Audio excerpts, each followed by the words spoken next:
Hello, my name is Dale Harley, president of Harley House Consultants and author of two books, The Business of Relationships and The Six Relationships of Highly Effective Organizations.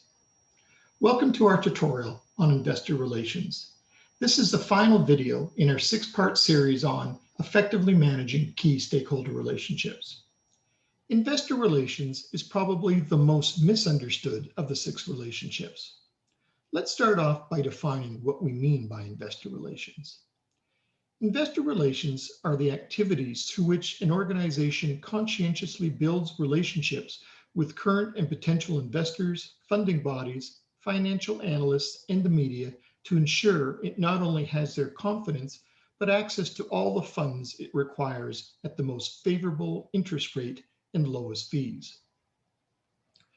For public sector organizations, investors or funders should be defined as the taxpayers and senior management committees, central agencies, cabinet committees, and parliamentarians that allocate the limited financial and personal resources across the organizations and program.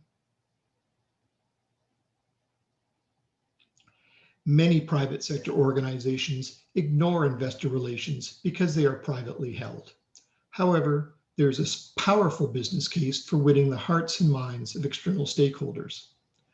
Unfortunately, the responsibility of investor relations is not only to create awareness and understanding of the organization, it is also to help gain access to capital and achieve liquidity in and fair valuation for its shares. Investor relations is a discussion and is as much about organizations listening to the views and feedback from its investors, the investment community, and the financial media, as it is about the organization explaining their businesses to the same groups. The aim of embarking on an ongoing investor relations program is to enable the investment community to have a greater awareness of the organization's investment proposition, structure, and operations, so that lenders, creditors, shareholders, potential investors, and the financial media can take an informed view. For an organization to communicate effectively with the financial media, it is imperative that its representatives understand the dynamics of the financial journalist's agenda. The rise in demand for financial news, not to mention all types of news, combined with cutbacks in the media, has resulted in a significant increase in workload for journalists.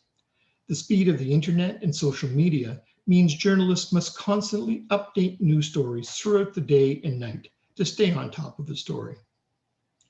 It is interesting to note that as other relationships improve, outside investors and new partners will show more interest in the organization and will bring financing proposals and projects to them for consideration. Many public servants have difficulty with the concept of investor relations being relevant in the public sector. However, once they consider investors as being the taxpayers who provide the funding, as well as the senior management committees, central agencies, cabinet committees, and legislatures that allocate the limited financial and personal resources across organizations and programs, investor relations starts to make much more sense.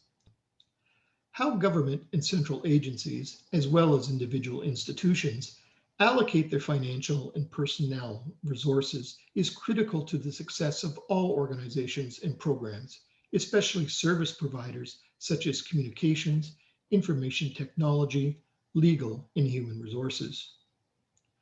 Within the federal government, it is expected that cabinet committees and individual ministers will align resources with priorities to get the outcomes expected by the government and the results Canadians deserve.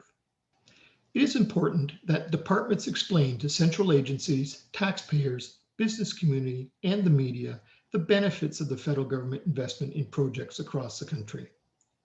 This includes highlighting the return on investment in terms of job creations and the generation of taxation. To help both public and private sector organizations explain the effectiveness of their investor relations programs, Harley House has developed a simple checklist. For example, do you know what the investors and funders' perceptions are of your organization? Are you doing enough to keep investors and funders informed? Do you know how your financial performance stacks up against similar organizations? Make use of this guide to conduct a self-evaluation of your own investor relations efforts. To assist our clients manage their stakeholder relationships, Harley House has developed a series of resources. Our virtual Managing Stakeholder Relationships course examines how to assess, build, and rehabilitate the key relationships that impact every organization. In addition to the course manual, participants will also receive a complimentary copy of The 6 Relationships. Thank you for watching this brief video. Please go to Chapters Indigo to order your copy of The 6 Relationships of Highly Effective Organizations. To learn more, to download a free PDF working draft of The 6 Relationships, or to watch 6 brief tutorials on each of the key relationships, please go to harleyhouse.com. You can also contact me directly at 613-882-5684 or Dale at harleyhouse.com.